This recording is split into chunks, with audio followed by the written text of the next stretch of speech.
Hey everyone, it's Franchise Horror Reviews, and for the next short while, I want to be covering my favorite horror franchise of all time.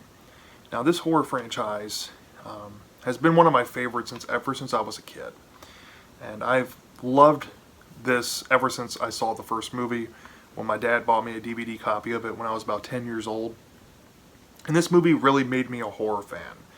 And since this movie, it has spawned a franchise of films, comics, books, TV show even, merchandise. I wish I was wearing my Creepshow shirt for this video because I'm talking about Creepshow. I decided to wear my Halloween shirt for some reason, but I'll try to wear them in the next videos. But Creepshow is probably my favorite movie of all time. From the style of the film to how it's a love letter of atomic age horror, to the stories even, and how they capture everything I look for in horror on a personal level. This movie has schlock factor that's reminiscent to atomic age horror. It has that early 80s shift in horror where you have more gore effects and you have some more, I don't know, ballsy imagery. And there's some thought-provoking ideas here, while the stories offer you a comic-style feeling approach to how they handle the storytelling. The beauty about these stories is that you understand as the audience that there's some subtext to all of these stories, and it makes you think deeper, especially on rewatches too. I mean, you can probably ponder each individual story here for hours if you wanted to, about what the story is really talking about. And that's powerful for a film. And I think what makes this film so magical is the trio of Tom Savini, who was doing groundbreaking makeup effects around this time in the early 80s. He made his breakout in like the original Friday the 13th film by showing realistic gore effects. And he has this explicit style that bleeds through this film as well. And I think this is really his first film where you can see his creativity and design. And it's phenomenal. Then you have George Romero, who was a prolific filmmaker of horror in the late 60s throughout the 70s as well. And his style was about painting everyday stories into a light that seems to be unfathomable. And when you see a George Romero movie, there's often some subtext there about commentary on social issues or something. He's always incorporating that into his films, and this film's no different. Every single story has that element. And the third recipe for success in this movie is Stephen King. He was probably the biggest horror writer in the late 70s to early 80s. To put this into perspective, in 1980, I think it was 1983, maybe 1982. It was around that time. He was about to release this book called Christine. And that movie had already been in production before the book even released. And it released just a mere year later after the book. People were hungry for Stephen King. And this movie showcases some of his great ideas that he does have in horror. And some of these ideas are obviously inspired by atomic age horror comics from the 50s, from the EC Comics brand, specifically Tales from the Crypt. As you see on the cover here, this mascot here called the Creep is a fan-beloved mascot in horror. Many people who watch the Shudder TV show these days love the Creep. There's Creep merchandise out there, figures, t-shirts with his face on it. He's become kind of like the new Crypt Keeper.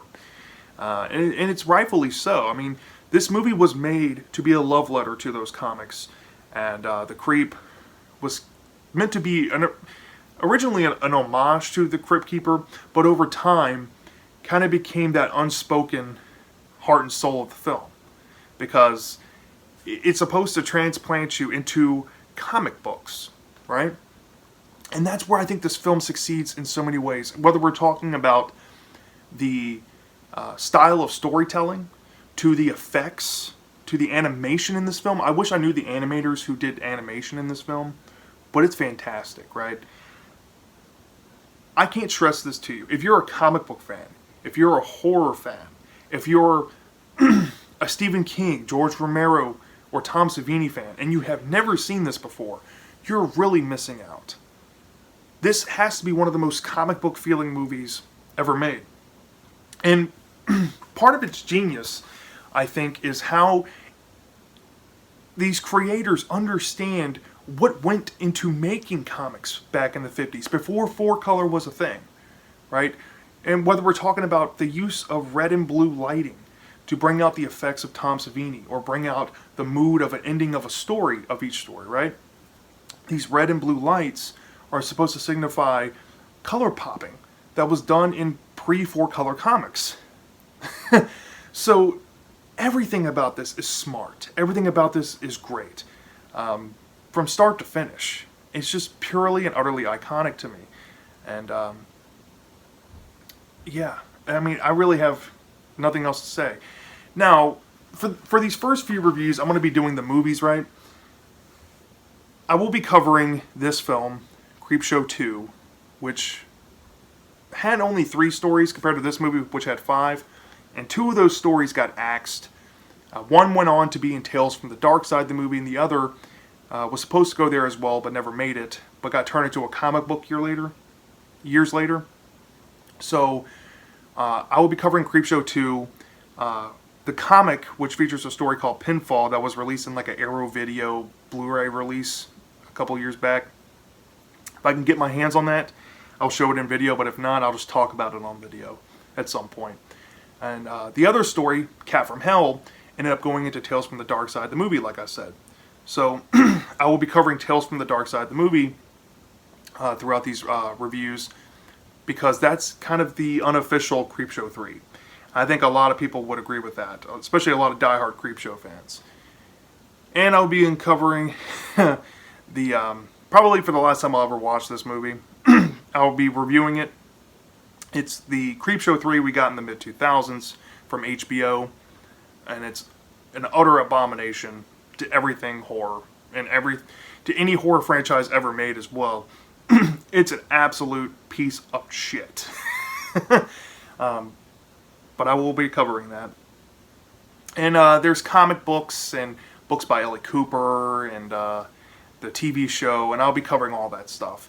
Even the graphic novel of the first movie from the 1980s, I have that, and I'll be covering that as well. So, yeah, let's talk about Creepshow. So, Creepshow, right? It's a story essentially about this boy, and he's played by Stephen King's son, by the way, which is really cool. And his father is played by Tom Atkins. Yet another Tom Atkins movie.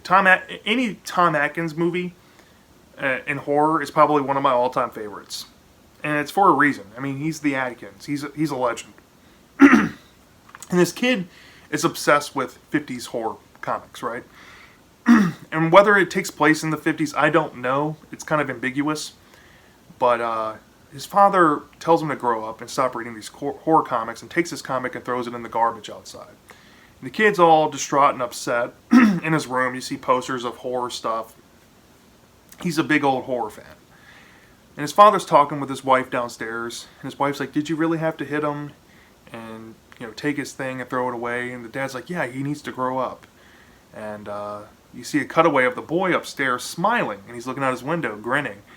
And he sees this vision of the Creep, who's the mascot of this little franchise, right? In the Creep, kicks off the opening credits, and it goes into 5 stories. The first story is called Father's Day. The second story is called The Lonesome Death of Jordy Verrill. The third story is called Something to Tide You Over. The fourth one is The Crate. And the fifth one is They're Creeping Up on You. Now, 2 of them were made before the film by Stephen King. The first one was The Lonesome Death of Jordy Verrill, which was released beforehand. Was actually a story called Weeds that he had kind of changed a little bit and adapted for this Creepshow movie. And the second was The Crate. The other 3 were made specifically for the film. Now, since these Since these stories are short and easy to spoil, I'm just going to go over the rudimentary parts of them. Okay. So the first story, Father's Day, is essentially a story about greed and what greed can do to people, and how money can drive estranged families together into some bizarre situations, especially dealing with like trust funds and wills and all that. It's Father's Day, right? And Father's Day is this holiday that this old man revered in his family. He was a rich guy, he owned a big estate, wealthy family that dates back many years. He was an old fella, and he was a very crass individual and liked to verbally abuse his daughter. And his daughter was basically hanging around him to get money in her inheritance, right? When he passed away. Well, one day on Father's Day, it was one Father's Day, and he really wanted cake, and he just would not stop, and she was losing her mind. And she brought the cake to him, and he didn't like the way that she brought the cake to him, so she snapped and took an ashtray, hit him over the head, and killed him. And since he's died, he's been buried on the land of the property, because that's his family tradition. And every Father's Day, it's put in the will that surviving family members have to come up to his house and spend time together as kind of like a morbid family holiday. And they do this to save face with each other, and also to save face, I guess, with the family bank or whatnot. They don't do this out of their own will. And you got a couple of, nieces and nephews, or great nieces and nephews. They're kind of younger. They have their own spouses. And they come and visit. And there's the housemaid is still there, still lives on the property and stuff. And the organizer of these meetings is the woman who killed her father, the aunt.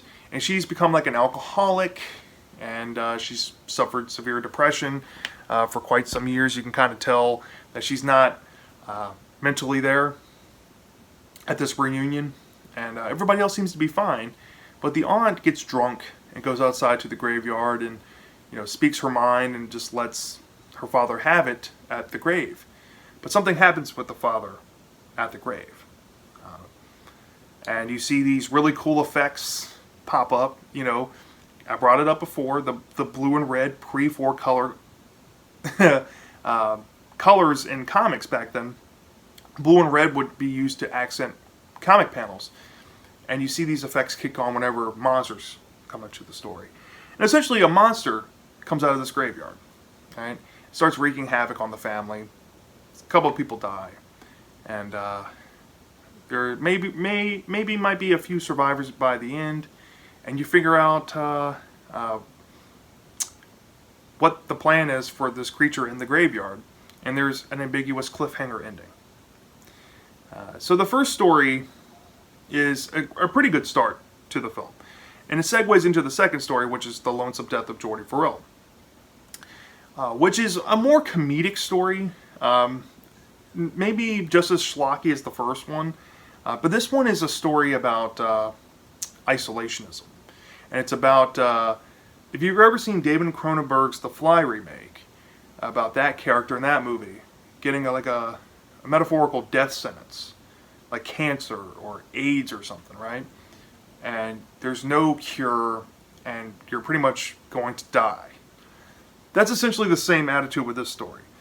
You have this guy who's played by Stephen King himself, and he has this fun outlook on life, but he's by himself out in the middle of the country somewhere. He's lonely. He doesn't have family. His father died a few years ago, and he doesn't have anybody around him. He just lives by himself, keeps to himself, talks to himself, stuff like that. But a meteor crashes into his front lawn, and since he's kind of short on money, he thinks it might be a good idea to take the meteor to the nearby university. So, in doing so, he realizes that the meteor is too big and has to crack it open and split it up. So he cracks the meteor open, but ooze spills out into the crater that the meteor made. And it gets on his fingers, and he licks his fingers, and he doesn't think anything of it. He takes the meteor inside, and he's going to plan on going to the university the next day. Well, while he's chilling back, drinking a beer, he realizes that something might have happened to him when he touched that meteor, and he's realized that he's gone too far. And throughout the story, as this thing that starts happening to him progresses, he realizes that he's pretty much a goner, and this thing, whatever's happening to him, is going to consume him and most likely take his life. And as he starts to kind of reminisce on things about his life and how he feels like he hasn't lived long enough, or maybe he feels like his life was just really insignificant to begin with. And he thinks back on his fears about going to the doctor, and how he's afraid to put himself out there and ask for help. And he starts having visions and urges to remedy this thing that's happening to him. And if he does so, it's going to make it worse. And it comes to a point in the story where he just tries to give in to this, and he has a vision from his dead father. And his dead father tries to tell him not to do it, and tries to say, hey, you got to keep clinging on to hope. And Jordy, there's a scene where it's so simple, but he decides to give up hope and just give in to trying to remedy the short term. And then the ending happens, and a really sad ending happens for this guy.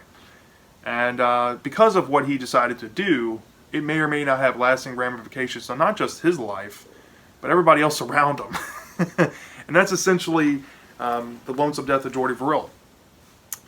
In this story, I want to speak a lot about it near the end, but this story has a lot of genius parts to it I want to bring up. But the third story is about something totally different. It's called Something to Tide You Over. Now, this story is about adultery and jealousy, and how revenge sometimes can be very ugly and mean-spirited and very harsh. And it's kind of like a role reversal on normally in a situation of adultery, the person doing the cheating is normally the perpetrator, and the person who got cheated on is the victim. But in this story, it tries to reverse that, right? So this story is essentially about this guy. He's married to a woman who's having an affair with him, with this younger man. And his wife and this younger man have fallen in love, and they have this plan to, run away together. And they have no intention of taking this man's money or anything. This man's like filthy rich. He owns his own beach, like a private island essentially. And he has like a mansion on the beach. And they just want to run away together and have their own life. They don't want this man's money. They just want each other. But the man, he's very possessive of his wife and everything he owns. And says, nah, I say when you can leave. And I don't agree with it, so you guys are going to have to, endure something. So the man goes on a vendetta. And when you see him in the story, at first, he arrives at his wife's lover's house, who's played by Ted Danson. And the old guy, the main character of the story, is played by the legendary, late, great Leslie Nielsen. And the man essentially reveals to his wife's lover, hey, I know that you're having an affair with my wife. I just want you to admit it. After the man admits it, he essentially says, well, I've done something with your lover here, and if you want to see her again, you might want to come with me. So the guy's apprehensive and comes with him, takes a stroll on the beach, and they go down to this private, secluded part of it, and there's a hole in the ground, and the old guy pulls out a gun and says, hop in the hole. And the guy argues with the man, and he's like, go in the hole. So the lover goes in there, and he gets buried up to his neck in sand. And then the scorned husband brings down a box television with a power source and shows him a video of his wife essentially on the beach somewhere, presumably nearby, but she's pretty much in risk of drowning because the water's coming up to her. And the husband drops a bombshell to them. And I'm not spoiling what the bombshell is, but essentially he leaves this guy there to die and doesn't care what happens to him. Well, as the story goes on, and he's in his house by himself, he's acting like nothing ever happened. And while he's in his seclusion and he's in his heavily security cameraed house, some things start to go awry. And there might be some vengeance left to be done. And this, where the story ends with this potential vengeance, is kind of ambiguous because with the party involved in the ending, you don't really know what ends up happening to them, but you can kind of imply that what happens to them, and that's essentially the story. This one is kind of more upfront than the other ones, not as deep, but it's still a story that talks about some stuff and tries to invert some tropes there. Now the third one is called the fourth one. I mean, is called The Crate. Now The Crate is a story about acting on impulses that humans tend to have for a particular character in the story. Some people have impulses or thoughts sometimes when people make them angry, like, oh, I want to strangle you, or oh, I wish I could just sock you in the face, But nobody really ever acts on those impulses. I guess majority of people. And this story is kind of like an ultimate what if there was an opportunity that you cannot resist to act on these really terrible impulses. And this story goes there. So this story is essentially about, there was this crate discovered at this university that dates over 100 years prior. And while at this party, a professor and his colleague, who has a wife that he really hates, are there. And the professor who's hosting the party, he's kind of like this Casanova professor who likes to have affairs with students and stuff. He's kind of a sleazebag. But he gets a call from the janitor when the janitor discovers this crate underneath the stairwell at this university. So he heads to the school because it's in his building and he's in charge of it. And he helps the janitor get this crate out. And they open the crate and they see something that they just have never seen before. Science has never seen it. Man has never seen it. It's an unknown specimen from the Arctic that supposedly was found in the 1800s. And something may or may not still be alive. And something happens, and the professor is just awestruck that what he just witnessed. And he goes and flags down a student and tries to get the student to help. And let's just say something happens to the student. And this scars the professor. And he goes to his friend, his colleague, who absolutely hates his wife. Right? This guy is played by Hal Holbrook, and his wife is played by Adrienne Barbeau, who was also the wife of John Carpenter, the legendary filmmaker behind Halloween on this shirt, around this time. And she plays this man's wife, and she's, in his perspective, constantly emasculating him, verbally abusing him, even physically abusing him, calling him a no good, you're never good enough, never going to be good enough, just making him feel like a piece of shit all the time. And when he hears this story from his colleague, he decides that, he's had enough. And he takes it into his own liberty to essentially drug his friend, take his keys, goes back to the university, and sets up this elaborate setup to deal with his wife. And something may or may not happen within that context. He might or might not be able to succeed in this. And the ending is kind of ambiguous of what happens to the thing in the crate. And that's essentially the story, right? This one is very thought-provoking. I would say probably the most controversial in the whole movie here. But I think this one's my personal favorite. And then the last one is called They're Creeping Up on You. And this one is very rich in subtext and layered meaning. There's a lot to peel back with the story if you really wanted to. It's essentially about racism, elitism, and the perils of capitalism. When you peel back even some of the more superficial layers. I mean, this one is talking about the ruthlessness of a dog-eat-dog world.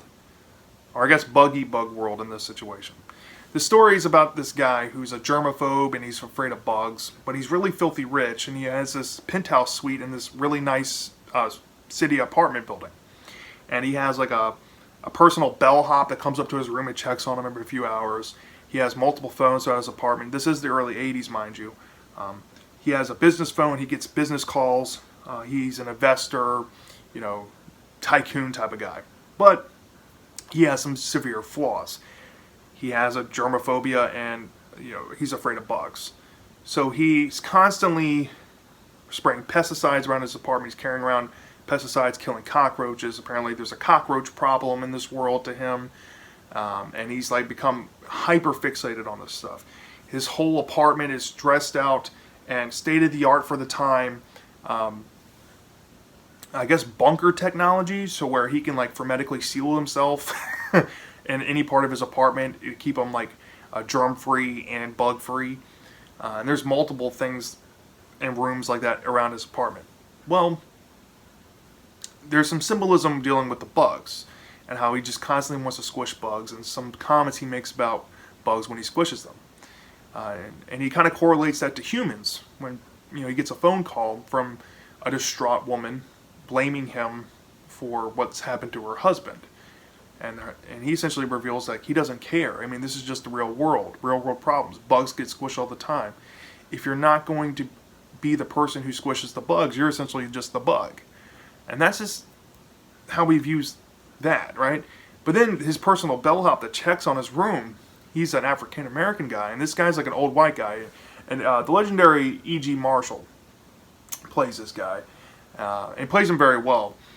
But you know, it plays up some racism undertones in there when this guy comes, and you know, he kind of refers to him as a bug, you know, talking about classism and stuff, and you know, his viewpoints on what's inferior and what's superior.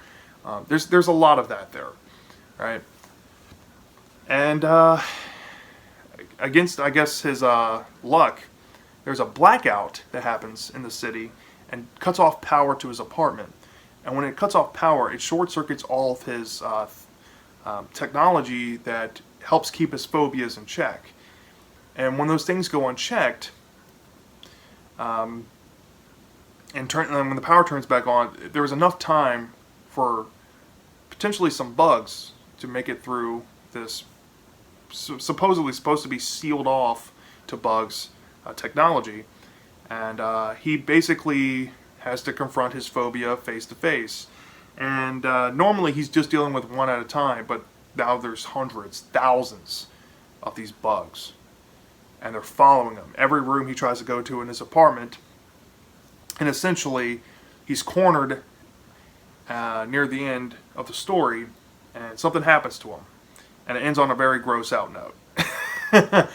And that's essentially where the stories of the comic end. And then the very end of the movie goes back to the boy from earlier, with the father played by Tom Atkins. And these sanitation workers pick up the comic and realize there's a coupon that's been cut out for a voodoo doll. And back at home, the father is talking downstairs, eating breakfast, and he's complaining about neck pain. And the boy from earlier in the story had bought a voodoo doll from the comic book and has been stabbing the voodoo doll in the neck. That's supposed to be representing his father. And that's essentially where this movie ends off.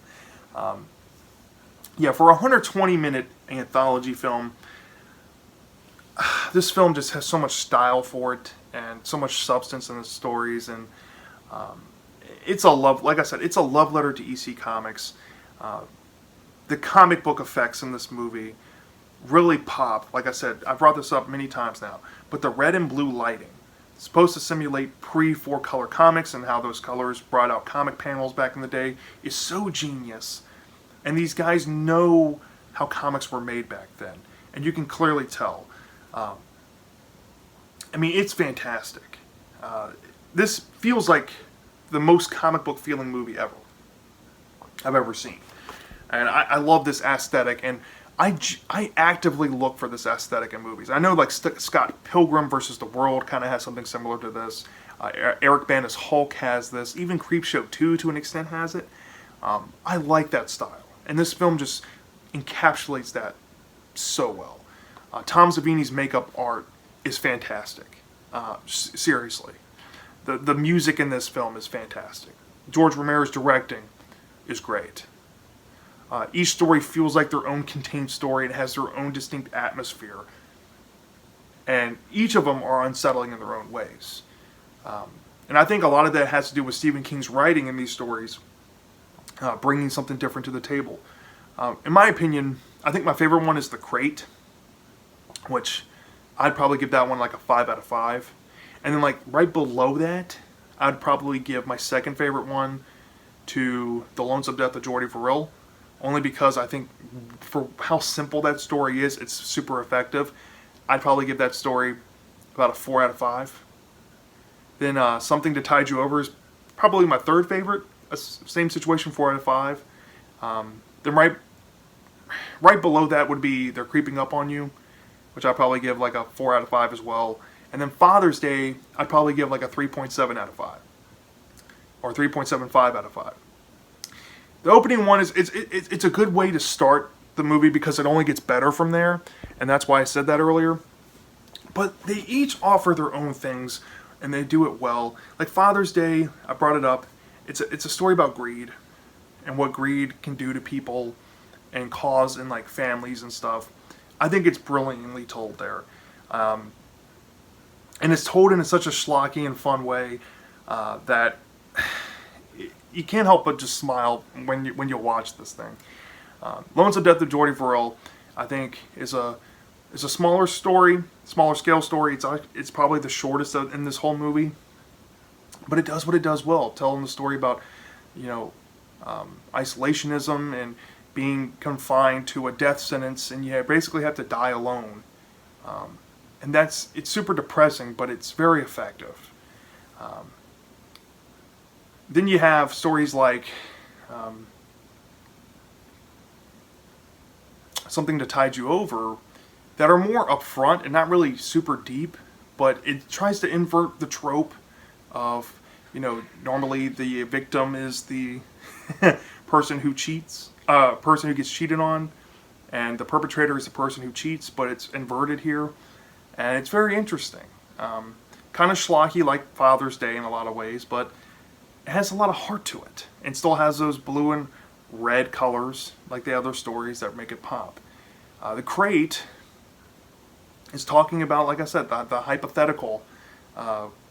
Would you do this if you had the right opportunity? And capitalizing on those bad thoughts that people tend to have. And if you're honest with yourself, you probably have the same thoughts. It's so well done and well paced. It's the longest story, but it has the most punch to it and the most shock value to it. And the last story, They're Creeping Up on You, definitely has the most subtext to it. And there's way more that I could bring up, but that could be like its own video one day if I ever want to do like a story by story video review for these. But that one has a lot of subtext talking about things. Some real world issues, social commentary type of stuff. I mean, from start to finish, this movie's just captivating in a lot of the best ways. I think easily this is the best horror anthology ever made. It's my favorite movie ever made. Even though not every story hits on the same caliber as The Crate, I think where some of the more lower tier good type of stories like Father's Day, and then the rest of them hitting that 4 mark, where those get kind of fixed for me is the style of the film, the smartness to it, and just the heart and soul. And I honestly would give this film a 5 out of 5 all day long. This to me is a perfect movie. Maybe not individually for the individual stories, but as a whole movie, this is perfect. So yeah, that's my thoughts about Creepshow from 1982. Let me know down in the comment section.